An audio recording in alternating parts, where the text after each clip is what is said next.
नमस्कार दोस्तों, मैं एस्ट्रोलॉजर राहुल राघव आपका स्वागत करता हूं अपने YouTube channel D code astrology with Raghav में। तो डी कोड एस्ट्रोलॉजी की इस सीरीज़ को आगे बढ़ाते हुए लर्न एस्ट्रोलॉजी फ्रॉम बेसिक्स सरल ज्योतिष परिचय की इस कक्षा में दोस्तों आज हम दूसरी क्लास करने जा रहे हैं।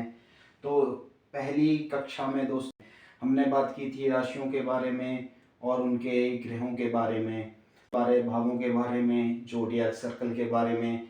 अगर आपने वो वीडियो अभी तक नहीं देखा है तो कृपया हमारे चैनल पर जाकर देखें।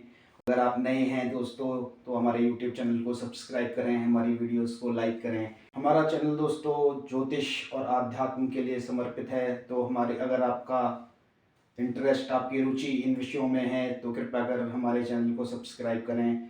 तो चलिए शुरुआत करते हैं अपनी दूसरी क्लास में और आगे बढ़ते हैं। हमने दोस्तों बात करी थी, हम आपको राशियों के स्वभाव, गुण और धर्मों के बारे में बताएंगे। तो चलिए शुरुआत करते हैं।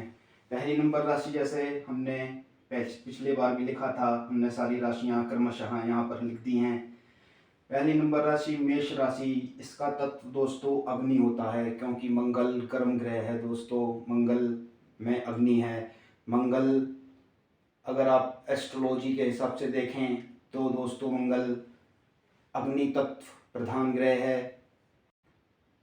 तत्वों में दोस्तों, मंगल के कारक तत्वों में दोस्तों मिलिट्री, पैरामिलिट्री फोर्सेस, पुलिस, जितने भी हमारी पुलिस है, सेना है, बल है, वह सब मंगल से रिप्रेजेंट होता है। तो मंगल अग्नि प्रधान तत्व है दोस्तों। इसकी प्रकृति रजस है दोस्तों। राजस हमारे तत्व होते हैं दोस्तों, रजस, तमस और सत्व। तो मंगल की प्रकृति रजस है दोस्तों, जिसे हम राजस भी कहते हैं। फिर हम आगे बढ़े। इसका स्वभाव दोस्तों, इस मेष राशि का स्वभाव दोस्तों चर राशि है। और इसके लक्षण हैं दोस्तों, जैसे कि मैंने आपको बताया, इसमें नेत्र क्षमता होती है। ऐसे जातक साहसी होते हैं और इनके अंदर अपार ऊर्जा होती है दोस्तों, जिनकी राशि मेष होती है। ये थोड़े जल्दबाजी में भी काम करते हैं, क्योंकि दोस्तों ये राशि मंगल की ऊर्जा लिए हुए होती है। इसके स्वामी मंगल होते हैं। हमने यहाँ पर इस बार इसके स्वामी नहीं लिखे, पिछली बार हमने इसके स्वामियों की चर्चा कर ली थी। आगे बढ़ते हैं। वृषभ राशि दोस्तों, तत्व पृथ्वी, प्रकृति तमस और स्वभाव स्थिर। ऐसे जातक दोस्तों मेहनती होते हैं, स्थिर विचार वाले होते हैं, इनको लगाव होता है तथा ये कला प्रेमी होते हैं, क्योंकि दोस्तों वृषभ राशि इसके स्वामी शुक्र होते हैं। शुक्र कला प्रेमी होते हैं। तो दोस्तों जैसे जैसे हम राशियों की बात कर रहे हैं वैसे वैसे इनके स्वामियों के भी स्वभाव होते हैं, क्योंकि राशि अल्टीमेटली अपने लॉर्ड को, अपने अधिपति को, राशिपति को समर्पित होती है। जैसे मेष राशि मंगल को, वृषभ राशि शुक्र को, मिथुन राशि बुध को। मिथुन राशि वायु प्रधान राशि है, इसकी प्रकृति रजस है, ये स्वभाव राशि है। बुध दोस्तों ज्योतिष शास्त्र में analytical capability, mathematics, reasoning, communication, इस सब के कारक हैं। तो इसकी राशि का स्वभाव भी दोस्तों, इसके जो जातक मिलेंगे बुद्धिमान, बातचीत में निपुण, तीव्र दिमाग वाले मिलेंगे। फिर हम आगे बढ़ते हैं। कर्क राशि दोस्तों, कर्क राशि जल तत्व राशि है, क्योंकि चंद्रमा को हमने जल तत्व माना, जल प्रधान राशि है। इसकी प्रकृति सत्व है, इसका स्वभाव क्षर है। कर्क राशि में जन्मे जातक दोस्तों बड़े ही भावुक होते हैं, दयालु होते हैं, परिवार प्रेमी होते हैं। वे अपने परिवार से प्यार करते हैं तथा उनकी भावनाएं बड़ी कोमल होती हैं। उनका दिल बहुत जल्दी दोस्तों दुख जाता है, जिसे कहते हैं अगर छोटी सी कोई बात मजाक मजाक में भी हो जाए तो ये जातक बहुत ही जल्दी अपने दिल पर ले लेते हैं तथा रूठ जाते हैं। इनका मन कोमल होता है, उसकी वजह से इनकी भावनाएं जल्दी आहत हो जाती हैं। आगे बढ़ते हैं दोस्तों। सिंह राशि, ग्रहों के राजा सूर्य की राशि। इसके तत्व दोस्तों जैसे कि आप सबको पता है, सूर्य अग्नि प्रधान है, तो उनके तत्व अग्नि, प्रकृति रजस, क्योंकि सूर्य राजा हैं। उसके बाद चलते हैं दोस्तों स्थिर। राजा स्थिर होता है, इसलिए इसका स्वभाव भी स्थिर होता है दोस्तों। राशि के जातक भी दोस्तों आत्मविश्वासी होते हैं, नेत्र इनमें गुण पैदाइशी होता है, इनका आकर्षक व्यक्तित्व होता है। जहाँ भी ये 10 व्यक्तियों के बीच में एक सिंह लगन वाला या सिंह सूर्य से इन्फ्लुएंस लगन वाला व्यक्ति खड़ा होगा दोस्तों, वो देखने में उन सब में अलग ही पता चलेगा कि ये सूर्य की लगन वाला जातक है। आगे बढ़ते हैं, कन्या राशि। इसका तत्व पृथ्वी होता है, प्रकृति तमस होती है, स्वभाव द्विस्वभाव राशि होती है। ऐसे व्यक्ति दोस्तों, कन्या राशि बुध की राशि है, तो इसमें स्वभाव से ही जो गुण मिथुन राशि में थे वो भी इसमें आ जाते हैं। ये भी एनालिटिकल कैपेबिलिटी के साथ होते हैं, विश्लेषक होते हैं, अन्वेषक होते हैं, व्यवस्थित होते हैं, बुद्धिमान होते हैं तथा इनकी बुद्धि कुशाग्र होती है। बहुत जल्दी चीज़ों को समझ लेते हैं। कोई भी मैथ का फार्मूला, फिजिक्स का फार्मूला, जो भी कुछ होता है दोस्तों, उसको ये बहुत जल्दी दोस्तों ग्रैब करते हैं। आगे बढ़ते हैं, तुला राशि। तुला राशि के स्वामी दोस्तों शुक्र होते हैं। ये वायु प्रधान राशि है, रजस राशि है, इसका स्वभाव चर है, संतुलित राशि है। क्योंकि आपने देखा होगा तुला, इसका साइन भी लिब्रा, बीच में तराजू जैसा होता है। तो ये न्यायप्रिय होते हैं, कूटनीतिक होते हैं। ऐसे व्यक्ति दोस्तों सरकारों में बहुत अच्छा काम करते हैं। जहाँ भी हमें अपने कूटनीतिक संबंधों की जरूरत पड़ती है, वहाँ पर ऐसे व्यक्ति बहुत अच्छा काम करते हैं। आगे बढ़ते हैं, वृश्चिक राशि। ये जल राशि है दोस्तों, हालांकि ये मंगल की राशि है, लेकिन इसको एक तत्व जल दिया गया।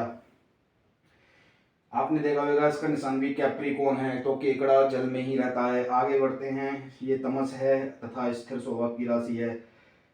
जो दोस्तों जिनकी राशि वृश्चिक होती है, ऐसा व्यक्ति आपको थोड़ा रहस्यमय मिलेगा। आप जब उससे बात करोगे तो लगेगा बात वो आपसे कुछ करेगा, लेकिन उसके दिमाग में चल कुछ रहा होगा। तो ऐसी राशि दोस्तों वृश्चिक राशि होती है। ऐसे व्यक्ति बहुत गहरी सोच वाले तथा मजबूत इच्छा शक्ति वाले होते हैं।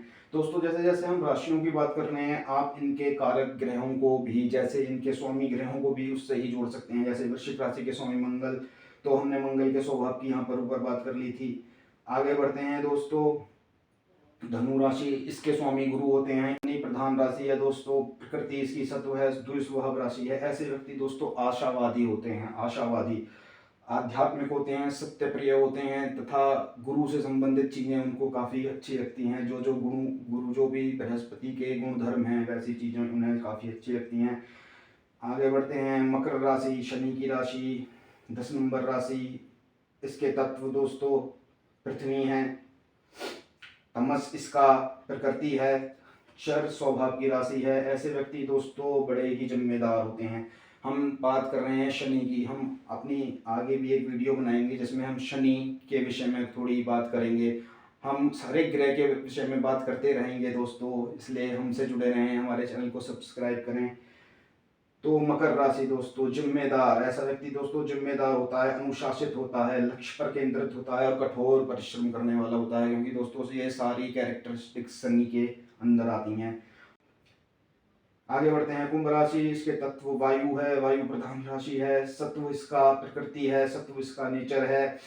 आगे बढ़ते हैं, स्वभाव इसका स्थिर है, आधुनिक सोच वाले होते हैं दोस्तों। ऐसे जातक, इनकी सोच थोड़ी आधुनिक होती है, मानवता प्रिय होते हैं और शनि के कैरेक्टरिस्टिक्स को जिम्मेदारी, अनुशासन, ये सब लिए हुए होते हैं। इससे हालांकि मकर राशि से कुंभ राशि अगर देखा जाए तो पूरी ही थोड़ी डिफरेंट मानी गई है। लोगों का, शास्त्रों का मत है कि कुंभ शनि, कुंभ मकर और कुंभ में काफ़ी अंतर होता है, लेकिन दोस्तों इनके स्वामी शनि ही होते हैं। आगे बढ़ते हैं, मीन राशि। ये जल प्रधान राशि है दोस्तों। मीन मछली जल में ही रहती है, तो इसलिए जल प्रधान राशि, शत्रु इसका गुण है, गुरु की राशि है, द्विस्वभाव है। ऐसे व्यक्ति दोस्तों दयालु होते हैं, आध्यात्मिक होते हैं, सहज ज्ञान इन व्यक्तियों में होता है और दोस्तों धर्म के प्रति इनका लगाव होता है।